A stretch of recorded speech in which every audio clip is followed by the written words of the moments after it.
Now tuned into the greatest. The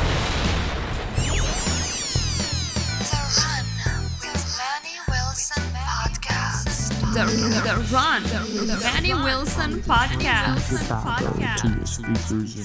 The best sports podcast there is. Yes, sir. What's up, everybody? Welcome back to The Run with me, Manny Wilson, all the way from Detroit to Chicago to your speakers and headphones.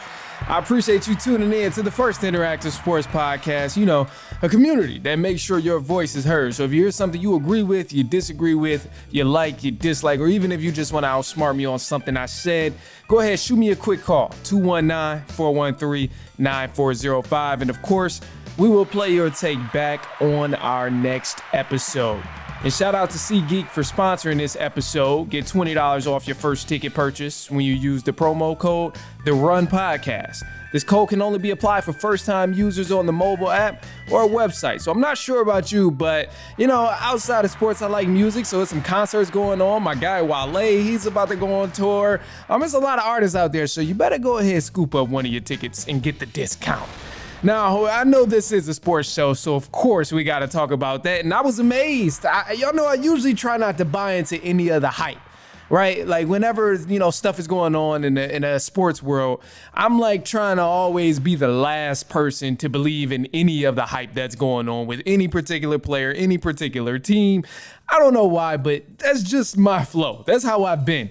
But I gotta say, I am getting convinced every single preseason game by Caleb Williams that this man is about to be 100% legit, bro.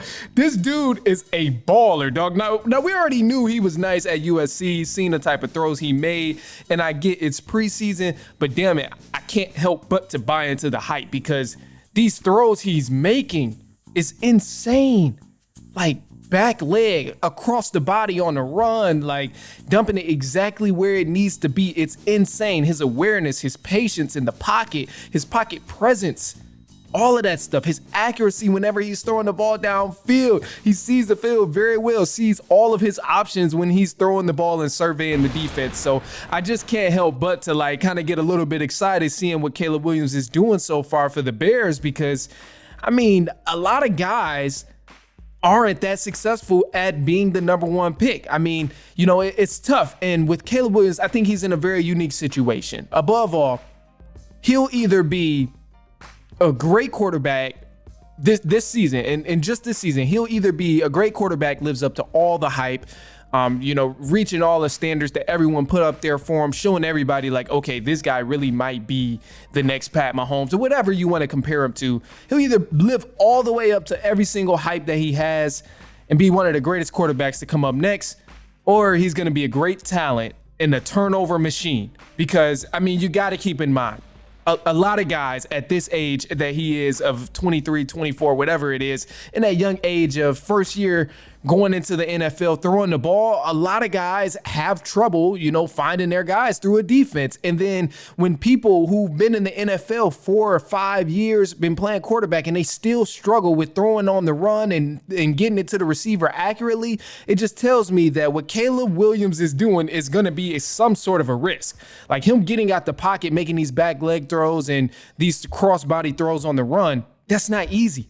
We still see Josh Allen, Tua Tagovailoa, Jalen Hurts, even Patrick Mahomes still throwing crazy amount of interceptions when attempting these type of passes. And those guys are all great talents, but they were also top 5 in interceptions last year. So yes, it can be done. And I know Caleb Williams can do it. Clearly he's shown he can do it, but it's just the fact that, is he going to be a turnover machine when these things happen? Because we haven't seen that in the preseason, but also keep in mind, you got stars on other teams' defenses who are not playing. You got guys who know how to read plays up and down, who know how to read the quarterback up and down. They're not playing right now. Defensive backs, top 5, top 10 in interceptions, they're not playing right now.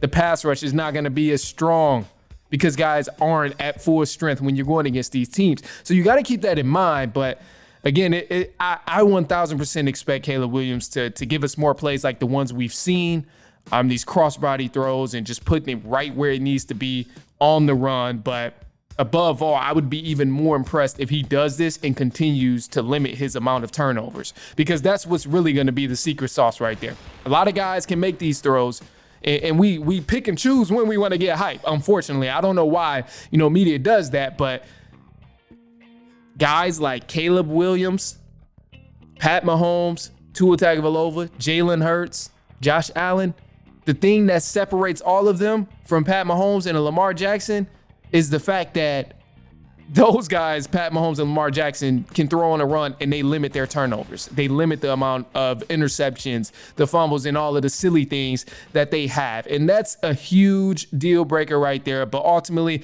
I think the Bears are going to be in good shape. I mean, judging from the preseason and looking at the pieces they picked up on the offseason, I think the defense is going to somewhat hold up their own. They brought back their linebackers, Tremont Edmonds and TJ Walker. Those guys are going to be a huge help. And above all, man, they got a new defensive coordinator. It's kind of some things up in the air, but the last thing I'm worried about, I mentioned the defense just because the last thing I'm worried about is the offense and what they can do. I'm sure we're going to see the Bears score the ball. That's going to be the main source of entertainment, is watching the Bears offense go to work with Caleb Williams and all the receiver options there. But the main thing is that defense going to really step up to the plate and make something happen, because you just never know. You never know. And we've seen over the course of the past few years, that's been the case, where the defense has struggled and the offense just so happened to struggle as well. So we'll see. But I guess you can say I'm buying into the hype. I guess you can say I've officially bought into the hype of Caleb Williams and what he can do, because this is insane. Watching these throws that he's making is insane, man. Not a lot of guys can do it, but it takes a lot. It takes a lot to actually be able to do it in the game, man? Like, it's crazy. So, look, man, we got some more stuff. Look, because I got a side note here. And I'm really thinking, for the first time in a long time, and maybe even ever, the Atlanta Falcons will have a solid defense. And I love this because, they finished in the bottom half of scoring on defense for the 6th year in a row now. But they also added some more pieces to help out the defense. Now, we all know Matthew Judon is the latest addition to the defense, 4-time All-Pro pass rusher. And then they also added Justin Simmons, who's an All-Pro safety. And these newer additions are going to make an immediate impact on this Atlanta Falcons defense, because not only did they already have pieces, but they're still doing work to bring in new guys who are going to have even more of an impact on that defense. And icing on the cake of it all is the fact that Raheem Morris, the head coach, is a defensive-minded coach.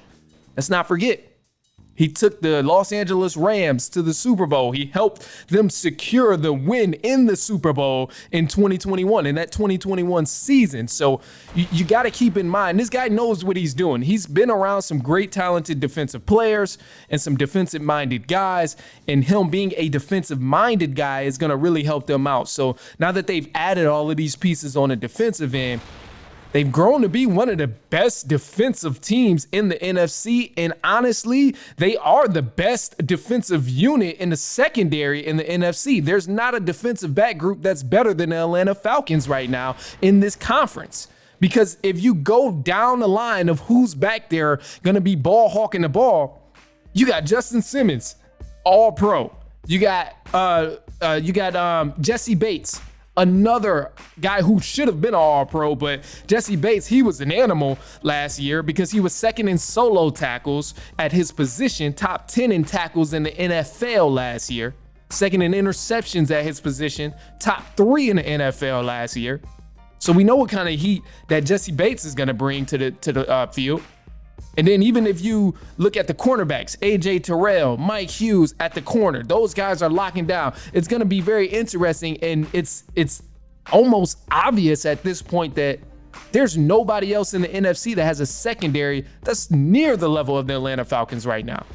And I know usually this is the last thing we talk about with the Falcons is, look at the defense they have. Look at the defense. But, I mean, you can't help but to notice. And, I mean, out of the 9 of the 18 games they lost last year, they lost by less than 5 points. That's more than half of the games that they played. They lost by less than 5 points. So I can't help but to think a little tweak in adding guys to every level on the defense, the defensive line, the linebacker unit and the secondary, of course they're going to bring home a couple of extra games.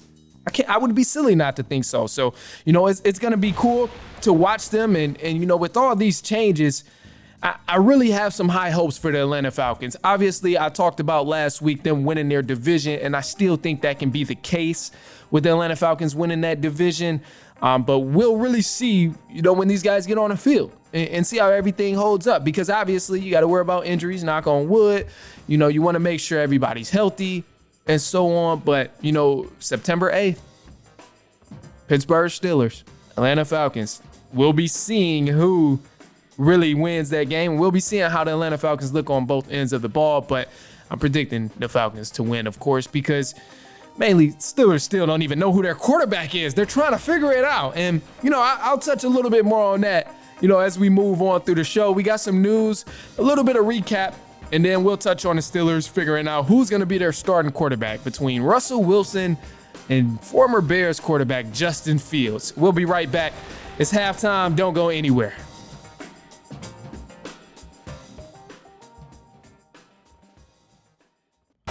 All right, we got some news coming up in just a second, but before we get there, go ahead and use SeatGeek to purchase your next tickets. Get $20 off your ticket purchase when you use the promo code TheRunPodcast. However, this is only for first-time users on the mobile app or website. So, hey, if you're looking for some tickets, go ahead, create that account, and then purchase your tickets. Get $20 off.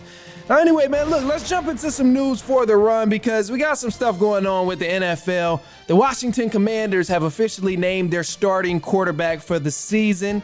Number 2 draft pick, Jaden Daniels, will make his debut against the Tampa Bay Buccaneers on September 8th, Sunday. That's when we'll see a whole lot of football. Anyway, this is the last week before the NFL season officially begins. But until then, here's a quick recap of what happened this past weekend in the preseason games. So we've seen the Denver Broncos, the first-round draft pick, Bo Nix. He had himself a solid little game. He's been playing good so far this preseason, but he didn't play the whole game, obviously, in this last matchup. But while he was in, he threw for 80 yards, completing 8 of his 9 passes. And he also threw a touchdown pass. So, it looked solid. I liked what I seen from, Bo Nix as well. And, it's something to be a little bit exciting about, especially if you're a Broncos fan comparing to last season and what you witnessed. But anyway, Chicago Bears, Caleb Williams, he has some immaculate throws, as I mentioned. The stats didn't really do any justice to his performance, but wasn't bad. So I'm not even going to mention it. Anyway, he had a lot of great throws that you've seen, cross-body throws, back leg throws, throws on the run, dropping it in the money, pocket presence, escaping a sack, and then throwing for a touchdown. It was a lot of miraculous things that we witnessed from him. Had the media hype, had me hype, and officially got me to buy into some of the hype that's been going on with Caleb Williams. And then the Atlanta Falcons rookie quarterback Michael Penix Jr., he was shut down for the second game of the season in the preseason and will remain shut down for the rest of the preseason. And then when head coach Raheem Morris was asked about this, he said he's seen all he needed to see. The audio per Scott Kennedy. Torrey, it was all about that, right? Last week we wanted to get him out there and get a feel for what he was in live game, which we kind of already knew. Wanted to see him be able to answer questions, talk about it on the sideline, go out there and execute, make mistakes and know what to do. Like when he looked the wrong way, getting right to the check down. He did a lot of those things a lot, but it took a hit last week, should have changed the protection. He's able to clearly communicate those things. I mean, we've seen enough last week of Michael Penix and the live stuff, and now we had the chance to mitigate him in practice. And we give him a bunch of live stuff out there in practice that you do everything that you would do in a game other than get hit. But we feel really good where we're at with Michael. We feel really good where we're at with the other guys that we set, and we treated that the same way. But Mike showed us last week enough that we don't have to play him in the preseason. All right, and the Pittsburg Steelers, they've been a hot topic lately, man. So the Steelers, they're trying to find out who's going to be their starting quarterback between Russell Wilson and Justin Fields. Now, one of these guys got a Super Bowl ring. He's a Super Bowl champion, all of that. We know the story of Russell Wilson. We know what he's done in the NFL. And then Justin Fields, a younger guy, didn't really get much of a chance with the Chicago Bears, but now he has his chance with the Pittsburgh Steelers to become a starting quarterback. And I'm hearing a lot of nonsense regarding the matter of the Steelers in terms of their season being over and the season just being tossed in the trash and just stuff like that. It's nonsense. Because, I mean, I get, they don't have Tom Brady at quarterback, or they don't have Aaron Rodgers, or hell, they ain't even got Caleb Williams. But damn, we gonna really sit here and act like the Steelers quarterback options are terrible? We gonna act like they playing with a Daniel Jones or a Zach Wilson? That's just so disrespectful to these two because, we know Russell Wilson, he's not a quarterback that we've seen in Seattle. He's not that guy anymore, but he's still a damn good quarterback in the NFL because he threw for more touchdown passes than Matthew Stafford, Jalen Hurts, Lamar Jackson, while throwing less interceptions than two of those three names. So this guy still has some kick in his game. He was just poorly misguided all last season. He had to pivot in the middle of the season because they got a new head coach with the Broncos. And then how can you get a rhythm when your coach literally does not want you to play in order to receive a bonus and all of this other stuff that was going in it? The politics of his contract that the Broncos front office didn't want to go ahead and respect and allow Russ to get those numbers that he needed to get the contract incentives. Like, that's just wrong. He dealt with a lot of BS that was going on. I put it that way. So, I mean, Russ is damn a good quarterback. He's a good quarterback. You can't sit here and just completely throw what he's done last season, not even what he's done 4 or 5 years ago, what he's done last season out the window, just because the hype isn't there. And then with Justin Fields, I don't know where the Justin Fields hate comes from, bro. Like, I think it mainly comes from Bears fans who was just disappointed in what he was doing, but ultimately, Justin Fields is not a bad quarterback. We're yet to see this guy thrive, and because he hasn't played with a line. He hasn't played with many receiving options. When he was in Chicago, they didn't dress up the Bears offense like they're doing with Caleb Williams. Hell no. Justin Fields was lucky if he had a second to think about an open target he wanted to throw the ball to. They gave him no time. His offensive coordinator was, I'm going to just be respectful and say his offensive coordinator was not very smart. His offensive coordinator was calling all kind of bad type of calls and stuff. They couldn't find a groove. He didn't have many options at receiver. All the guy he had was DJ Moore, and we seen them two connect on multiple levels whenever they could. The defense was nowhere near as good as they are now. They were injured. Their play call was bad as well. So this guy has been in a bad circumstance for the 3 years he's been in the league. And all of a sudden, people are going over top talking about he's a bad quarterback. He's a bad quarterback. So, it's wild. They have good options here. They're not stuck in the sand. They're not stuck. Only thing that will be tough is, like, obviously, winning the division and stuff, which is an ultimate goal for the Pittsburgh Steelers. And you want that to be a goal. But realistically, they still got some time to improve, and they still got the team to make something happen because the quarterback is the only position where they're seriously struggling with. The offensive line is solid. The defense, solid. You don't have to worry about much over there on those ends. It's just a quarterback. Who's going to be the one throwing the ball? Who's going to be the one handing the ball off to the running back? So I think the Steelers, they'll be all right. But I will say, I'm going to be honest too, regardless of who's the starter, we'll probably see another change in the week by week 6. So if they name Russell Wilson the starter, I'm sure we'll see Justin Fields starting by week 6 and vice versa. If we see Russell Wilson get sent to the bench and Justin Fields is the starter, I'm sure we will see Russell Wilson come in and start by week 6. So I don't know, man. It's gonna be tough and entertaining. Personally, I think I would go the route of starting Russell Wilson. He has the experience. He has, the numbers to prove it, and he's a Super Bowl champion. And that way, more particular, I say put Russell Wilson in the spotlight to start, because if he is playing bad and you do need to sit him down, at least your guy, Justin Fields, is going to come in ready. He has a chip on his shoulder. He's been trying to prove himself ever since he got to the league.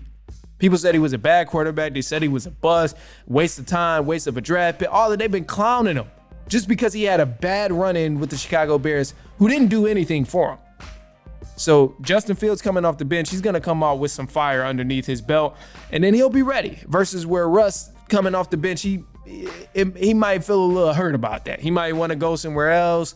He's an older guy. He's on his way out the league pretty soon. So, that's the way I would look at it. But ultimately, Steelers, they better get it together because by the time they get past week 6, that's when they're going to start seeing them division matchups, and it's going to get real tough by the end because you're going to have to play the Bengals, the Browns, the Ravens. You're going to be seeing some dogs by the end. This first 6 weeks is easy for you. Or I ain't going to say easy, but you got some subpar teams in here. Falcons is not one of them subpar teams, but Broncos, Chargers, Colts, Cowboys, Raiders. Those are the teams you see. But after that, oh yeah, it's gonna. You got to see the Bengals twice.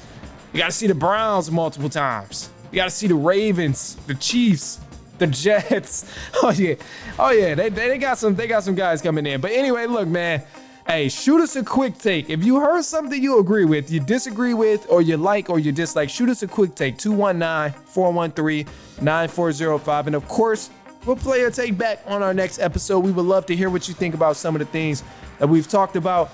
And other than that, though, look, man, that's all we got for you today. I'm going to go ahead and leave you with a positive note here. And on this positive note, I'm going to just say, hey, you will never get there if you decide to quit. I'm going to just say that. Despite all the goals you might have thought and all the goals that you've pictured in your head, you'll never get there if you decide to quit. So just don't quit. Just don't quit. Just keep going. Just keep going. I promise it's easier. It's going to be tough. Whatever. You might have to take a break. You might have to walk it out. You might have to sit it out, whatever. But if you quit, you ain't going to ever get there. You're just going to think about what could have been. And that's the last thing you want to do. All right, look, other than that, man, hey, that's all I got for y'all today, man. Share this with a cousin, a brother, an aunt, an uncle, a niece, a nephew, a coworker, a friend, a family member, anyone you know, a neighbor who may enjoy anything I talked about. Just go ahead, shoot it their way. I promise you they not gonna mind. If anything, they'll say thank you. That dude was dope as hell, bro.